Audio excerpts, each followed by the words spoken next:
This is Keith Overholt, President and CEO of the Downtown Rescue Mission, coming to you with another edition of Stories of Hope, our podcast where we talk to folks one-on-one about how really their lives have changed, and really it's because of hope.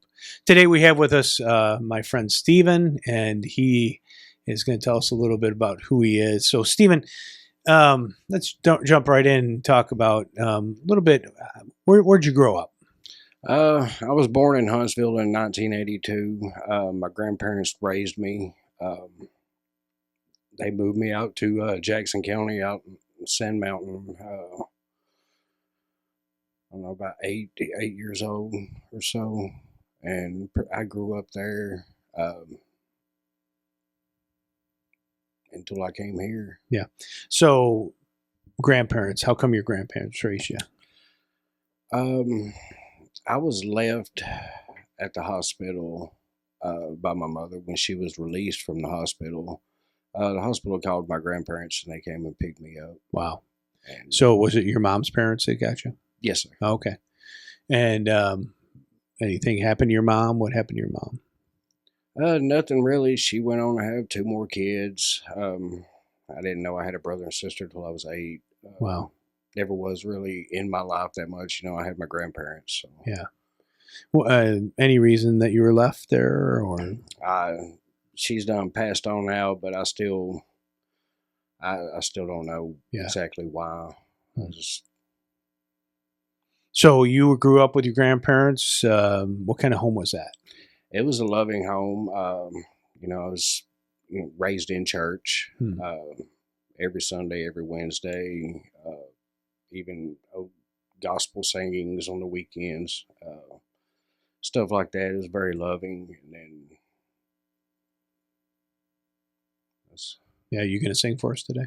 No. Okay. No. Okay. So, regular childhood, or tell me a little bit. It was pretty regular. Until I was about 10, I felt my grandmother dead in her bed, and that's pretty much when my life changed. Wow. Sort of lost. I lost my faith. Yeah. Even as a young kid, I was just wondering why he take her. Yeah. Was she sick, or? She had fluid build up around her heart. She didn't tell nobody. So it was a surprise when, yeah, you didn't even know she had any problems. Huh? Yeah, she came in there and said that she was going to go lay down and take a nap. I was like, all right, Mama, love you. And a little bit later, one of my cousins asked me if I could go in there and wake her up and see if we can go to his sister's softball game, which was just right down the road. And I went in there, and it's just, wow. She didn't respond, so that's when I ran through the plate glass door in the living room, and ran down the road about a half mile, called 911. Wow. Then ran all the way back. Yeah.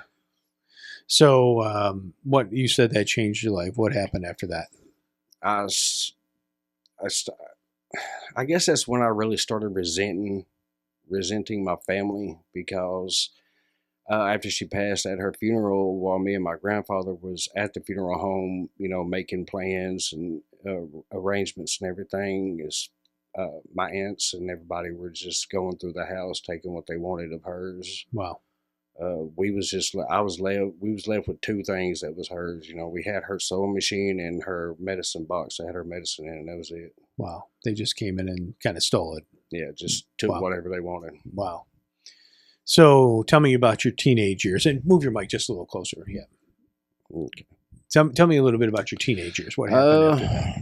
My teenage years is, I started getting more angry at everybody, not just my family. It was, I battled with depression since, all that happened. But my anger is what really controlled my teenage years. I stayed angry all the time at everybody. Didn't even have to have a reason. I was just, it's like I was angry at the world. And did that kind of transpire from when your grandma died, that you were like, started getting angrier and angrier? Or? Yeah, I believe so. When I lost her, I was a kid, so that was my mother. So it's like I lost everything. Yeah. and I don't know. I just went down. I guess that's where my dark past started. Yeah. It's never easy to lose a mom, Mm-mm. especially when you're that young, right? No. So, again, tell me about your teenagers. What was going on? You were getting angrier and angrier, and you said it didn't matter what it was. You just were getting angry. Oh yeah, What I happened? stayed in fights in school, suspended from schools. At one point, I even tried to go back to a school I went to, and I had to sign a paper stating that I wouldn't, get into any physical altercations with anybody there. Wow.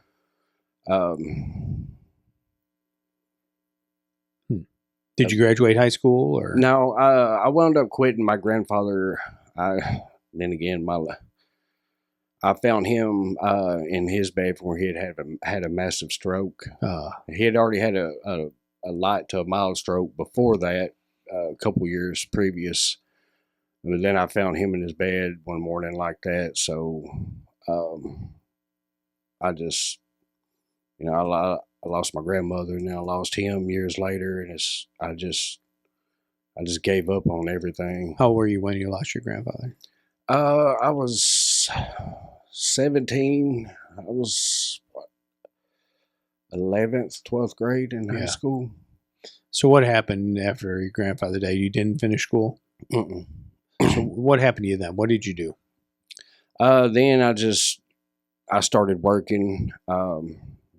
That's one thing my grandfather, bestilled upon me was, always work. So, I mean, that's one thing I did is I worked,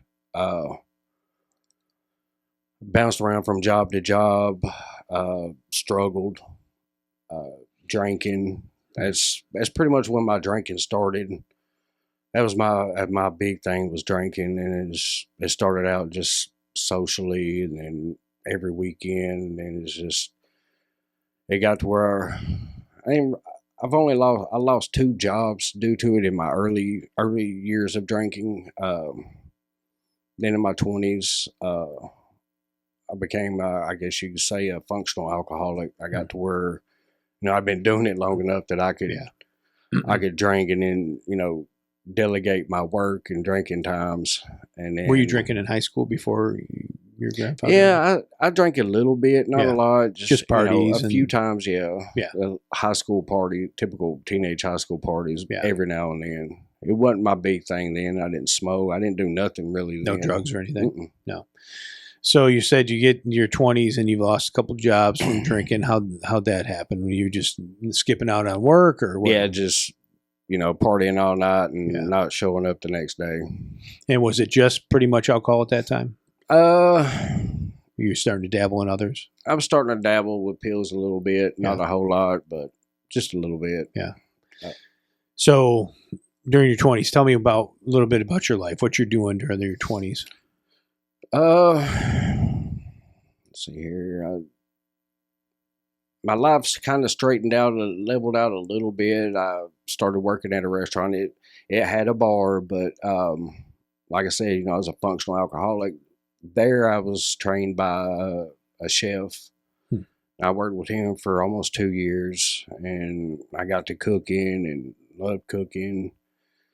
I done that up until my daughter was born my oldest daughter was born in 2007, and then. Were you married or? Yeah, you were married. Okay, tell me about that. When did you get married?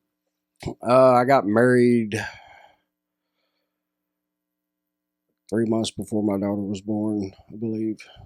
About how old were you? I was 24. 24. No, 25. I was 25 when we got married. We were together for 7-8 years before that. Girl from high school or? No, just some, it's like, I don't know, just met by coincidence or luck, however you would say it. Just one of these things. We just started talking. But you were dating for a long time before you got married. Yeah, we dated for 6-7 years before we got married. And 25 years old, baby on the way. Marriage pretty good, or?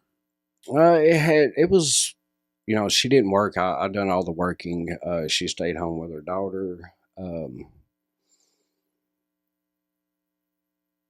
It was all right up until like I guess me working all the time and like I mean I worked 6 7 days a week. Um, Is this you still with the chef? Are you still working with the yeah. chef? Yeah. So I worked long hours. Yeah. That restaurant stuff is long hours. Yeah, it's not meant to. If you got a family, don't try to do it. It's hard to. But then my drinking started getting worse. Really didn't cause like no physical issues with my marriage or anything like that. It's I just drank. I would get drunk and not help take care of my daughter. Yeah. When she was 4, my daughter was 4. I was drunk, and she asked me if I wanted to come up and play, go out and play with her. And I told her no. I was like, no, Daddy can't right now. Maybe tomorrow. Well, that night, I just hear that playing in my head over and over all night. And that's when I quit drinking. I was 29 at that time. That's when my drinking stopped, and I started leveling out, started living better, spending more time with my daughter. Me and my wife had done got a divorce by that time due to my drinking. So you were married only 3-4 years? Close to it, yeah. Close to it. But you still had rights to see your baby. Yeah. Okay. Yeah. Your daughter, not baby anymore. No.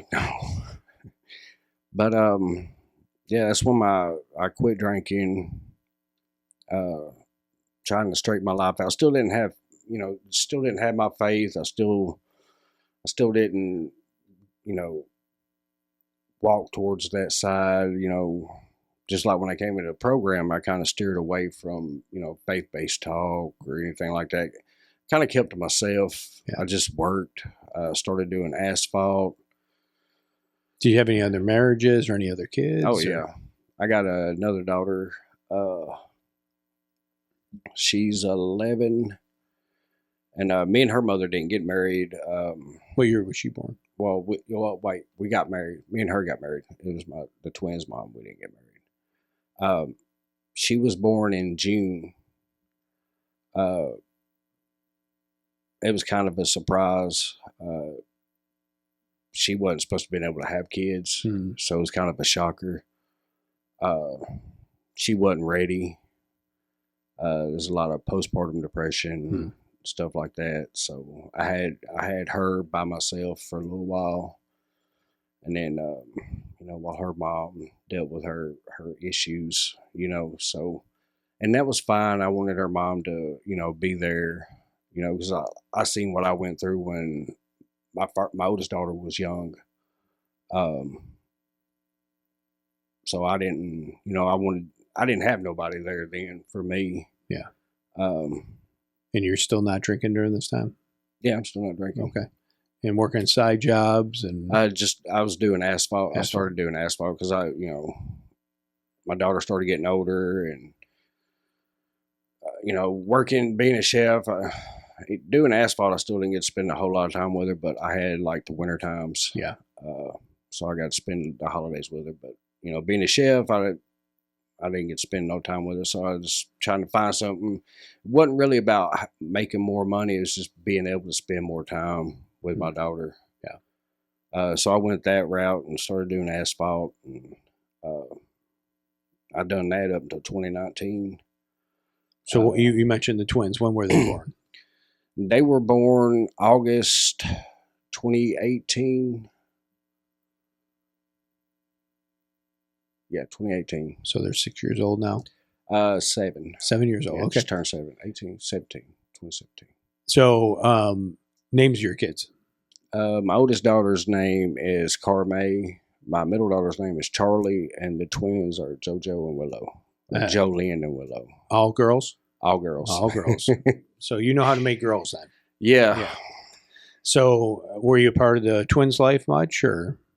Yeah, I was a part of their life. up until they moved off to Florida. Hmm. So now it's kind of difficult to see them as much as I want to. Yeah. You know, video calling them, doing Disney watch parties with them. Yeah. But you know, I get odd years with or even years with them. Except this year, but it's been good. I see them as much as I can. Yeah. You see your other daughters too? Or? Oh yeah. Okay. My twins live in Florida, and my middle daughter, she lives in Indianapolis. So they all come back here anyways for holidays because of their family. So I get to see them. My oldest daughter lives in Scottsboro. Okay. Yeah, So, about 45 minutes from here. yeah, she'll be out here hopefully in another year at UAH. Oh, wow. Yeah, I'm proud of her. Yeah, I bet. She's been in the church since she was 8. She's been trying to get me to where I'm at now for a long time. Yeah. And it's just, her being able to talk with her about the Bible now is just, it's awesome. I bet. I've wanted this. She's wanted this for so long, and honestly, I have too. So tell us the road that brought you to the mission. What were the slippery slopes or anything that happened during that time? What brought you to the mission? Well, 2019, I became disabled. My job, I was doing asphalt. They tried to keep me as long as they could, but eventually, I was considered a liability. Injury at work or? No, just spine. I have a very rare form of advanced degenerative disc disease. It's hyperaggressive. Oh, wow. So my discs are deteriorating. I think this is like 61, 62% quicker than normal. Wow. So I've dealt with that. I just recently had my first 2 spine surgeries last September 2023. I had rods put in my back and plates and all that fun stuff. So you can't go through a metal detector anymore, right? I can. It just makes a lot of noise. Yeah. A lot of beeps and buzzers. Yep. Right? So back surgery and stuff. This is all before you come to the mission. What happens there during that time? Well, I was homeless. I was living from pretty much family member to family member. And was it because you were disabled? And well, yeah, I couldn't work. I did have a trailer. I lost it because I couldn't pay the bills. I was trying to get my disability, but it's, you got to fight tooth and nail to get your disability nowadays. Yeah. I just recently got it this past September, so that was a blessing. But you ended up homeless. How'd that happen? My cousin kicked me out.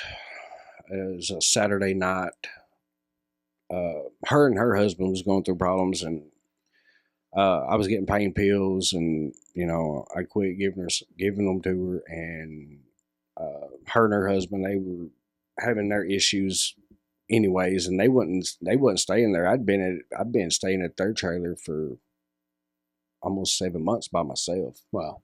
Like, I was having to find a way back and forth to Huntsville to my specialist. I see I see a neurologist, spinal specialist, hand, foot. So I was having to go back, try to find a way back and forth. And they came home one night. It's just like, you got to go. I don't know if they were like fixing to move out of there. I didn't know what was going on. I was just trying to, it just hit me at once. I'm crippled. How am I going to pack my bags up? I have no way of going. I didn't know anybody out there where they lived at. So I wound up sleeping underneath the bridge going into Fort Payne. I done that for 3 or 4 days, and a friend of mine, I ran into him at Walmart. Just so happened to live like not even 150 yards away from the bridge. So like she allowed me to sleep on her couch, and then talking to my daughter and other people. But my daughter, she found this place and told me about it and told me that I needed to check it out. And she's like, it's got a lot of good reviews and stuff like that. She's like, you need to go check it out. So I did. And I called one of my other cousins, and he came and picked me up and brought me out here. And as soon as I came in to the men's overnight, they were like, the back desk worker was like, program. And I was like, program? What's program? He's like, I'll get a chaplain to talk to you. I was like, a chaplain? I was like, what kind of place is this? Yeah. And he's like, it's a good place. I was like, okay. So chaplains came and talked to me, and then done my first interview, and then the next day I done my second one. And then they told me that they was going to bring me into the program, explain the program to me, and everything. And I accepted it and agreed. And May 13th, or I think it was 17th, is when they brought me in. I came into First Step, and that's when everything changed. Yeah. You know. So you were on the street for only a couple of days. Mm-hmm. You found a friend, let you bunk there for a couple of days, and then your cousin brought you over here. Yep. Really on the recommendation from your daughter who looked it up, right? Yeah. Wow, that's amazing. Yep. And she was still loving her dad enough to say, hey, you need to get some help. Now, were you back drinking pretty good at that point, or just you're disabled and ended up on the street? Yep. Wow. So coming into overnight, the emergency shelter, was it a little shocking at first? Because, I mean, you're there with a bunch of we got about 100 guys there. And yeah, it was, like, it was an eye-opener for me, because, like, for one, this is the first time I've ever been in this situation. Yeah, for a few years I bounced around. I didn't have a stable home, but I had a home. But it was an eye-opener to me because I didn't know that, it was that bad. Yeah. Like, I never realized I'm from Huntsville. I come out here all the time. I never realized how bad, the homeless population was out here. I'd never seen it. Like, I was like, I finally get to see it firsthand, and it just made me, like, thankful that places like this are here. Yeah. To give people a place to go. I appreciate that. Place to sleep, food to eat. So you get in the program, and I bet you didn't know really what it was all about at first. So what was your first instinct of what happens at the mission in the program? No, I didn't. It caught me by surprise. The chaplains went over everything with me, said that, it was faith based. And I was just like, like I said, I just stared away from everything. But I knew I was going to have classes and, stuff like that. I didn't know it was going to actually be like school, like, actually, classes, doing homework, writing stuff down. I didn't know that it was going to be all that it is.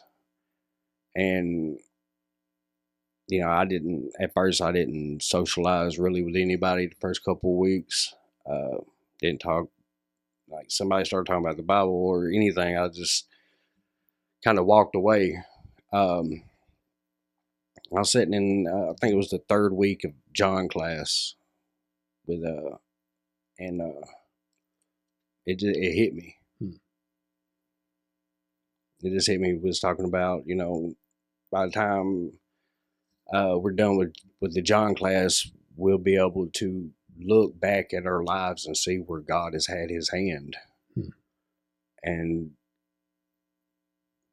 it opened up my eyes and made me realize for a long time I thought I was alone.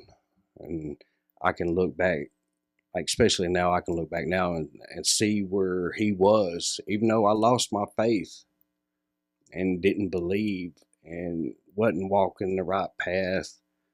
I could see he was still there. Yeah. And it's changed my life so much. Yeah. So John you go through that class, and you said at one point you were like, man, I can see where God's been in my life. So at what point did you commit yourself to say, man, I want to start serving the Lord again? I think it was second step. I actually, I asked for forgiveness and I gave myself to the Lord. Yeah. The classes that we have has taught me so much. I've read the Bible before, but I didn't understand it. Now my eyes are open, my mind is clear, and I can understand it now. Now, I won't let them all see this, but who's your favorite teacher? Ooh, that's a hard one. No, everybody knows it's Adam Casey. Yeah, he's passionate about it, isn't he? He is. He's. I mean, I don't know. It's hard to describe. Just if there was one thing that he taught you in class that impacted your life the most, what do you think that was that Adam taught you? God is first, and I'm never alone. That's impactful right there. Especially if you lived, how old are you now? 42. So if you live 41 years of your life and you thought, man, I'm just alone. Yeah. Right? And now you always have God with you. Oh, yeah. That changes your life, doesn't it? Yeah. Like, people ask me every day the condition, like the physical condition I'm in. They're like, how do you do everything you do? Yeah. I was like, God allows me to do it. Yeah. He's the reason why I get up every morning. If it wasn't for him, I wouldn't be doing everything I do. Yeah. Like my job is to help people. I love helping people now. Like it's gotten in my blood now. Like, so what are the chores that you do here at the mission? What is I run the Agape shop. Yeah. Tell the people out there a little bit about what the Agape shop does. I give clothes out for free. I get a lot of questions asked, how much do I owe you? And it's free. And it's people from the community or people at the mission can come down and get free clothing. Community, mission, Monday through Friday, Publix 3 days a week. I deal with the program and everybody on the facilities 2 days a week. Of course, you have emergency situations where, I might have to help somebody, after hours or on the weekend or something like that. But and it's set up like a little thrift store. They go through and shop for their own clothes, right? Yeah, like, they can go through and pick them out, pants, shirts, shoes. I even have personal hygiene stuff, baby diapers, even adult diapers. Yeah. I try to help as much as I can and as many as I can. Just as long as you're not using the adult ones. Yeah. Yeah. Sometimes I feel like I might want to. I don't want to get out of bed sometimes. I'm just. And what is that, doing that volunteer work like that? How does that feel for you when you see somebody maybe with some kids or somebody that looks like they really need clothes? How does that impact you?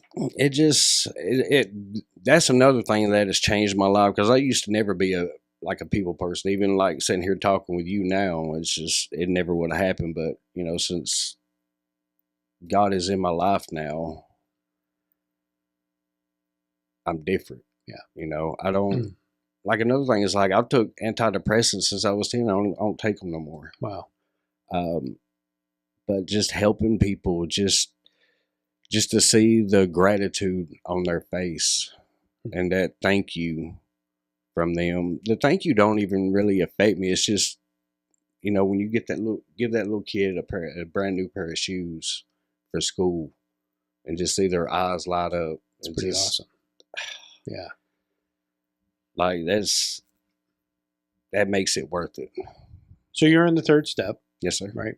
And you're going to finish the whole program, right? Yes, sir. Yeah.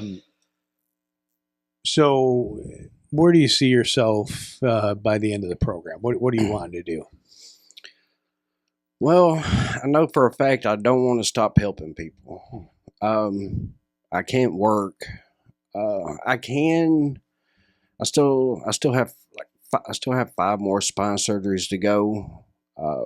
So I don't know how much longer I'll be able to do stuff, but I want to help as long as I can. Yeah. So graduate. I know you're looking forward to that. So you'll be graduating in what, February? May. In May. Okay, in May you'll be graduating. May comes around. You get your graduation certificate. Big smile on your face. Does it end there? What happens after that? Continue doing what I'm doing. Staying in God's word every day. Going to church. Yeah. I have OCD, so I'm like, I have specific times that like everybody knows that I'm in bed by 8 reading the Bible, because that's OCD. I can't help it. Yeah. Once I get to doing something, I can't Well, that's stop a good it. OCD. Yeah. I love it though. Now it's like I've got Bibles, study Bibles. That's like awesome. Every time I get something new, now I got my phone now, so I'll text my daughter. It's like, oh, I got an ESV study Bible. I'm just excited. That's awesome. So I bet you this process has helped you with your oldest daughter, especially. Talk about that a little bit. She's been trying to get me to go to church with her. She's always like, you need to read the Bible more. I'm like, I always shrugged it off. I always told her no. I was like, I don't believe in faith and, stuff like that. And like, think about it now. It's like, I can't believe I said stuff like that to my daughter, but she has a strong will. She's smart, and she's been with God since she was 8. So she knew that I didn't mean nothing by it. And she just really wanted me, I guess, to be there with her, at the end. I don't know your daughter, but can you imagine that for a long time she's been praying for you? Yeah. And that, what would that feel like for her when she sees, man, my dad's different now. He's committed his life, right? Yeah, like after I got saved, she started crying and I started crying. Yeah. And it's just... That's happy tears, though, right? And then when I got baptized, that was an emotional day for me, period. And you got baptized here, right? Yes, sir. Yeah. Yep. Did they hold you on under a little longer than usual, or? No, but because of my rods, it was a little harder for me to raise back up. I bet. Adam helped me a little bit. But yeah. I was more nervous about getting out of it and being wet. It's slippery, yeah. Yeah. And everybody was asking me, like, are you a water turtle? I was like, no, I'm a box turtle. That's awesome. Which is your nickname, right? Turtle. Yeah, it started out, somebody was making fun of me, but, I have God in my heart now, so I just kind of ran with it. So it's okay when they say turtle to you, right? Yeah. That's what everybody, like, I sign out. Like, when I go to Walmart, I sign out because, like, a lot of people don't know my real name. It's like everybody is caught on, and I didn't do it. It's everybody else done it. Yeah. It's just... I'm like, well, he walked slow. Oh, you're moving pretty fast today. I was like, well, I got to. I'll slow down when I clock out. Yeah. So if you were to see a teenage Steven and a guy who had a rough start with his mom, grandma really dying young, and then grandpa,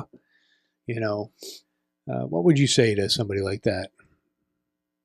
I would just tell him that, you're not alone. Don't ever think you're alone. Yeah. God is always there. Yeah. Amen to that, right? Yes, sir. So, boy, we can't wait to see what God's got in store for your life. Even disabled doesn't mean you can't help people. It doesn't mean you can't volunteer. It doesn't mean you can't, do things like you like doing. What an amazing thing for a guy who's kind of a quiet guy who would rather be in the corner now wants to help other people, right? Yeah, I know. When I got asked to do this, it was like the old me wouldn't have been like, I was like, oh, yeah, I'll do that for sure. Well, we said we were going to feed you for a week. So, yeah. No. Right.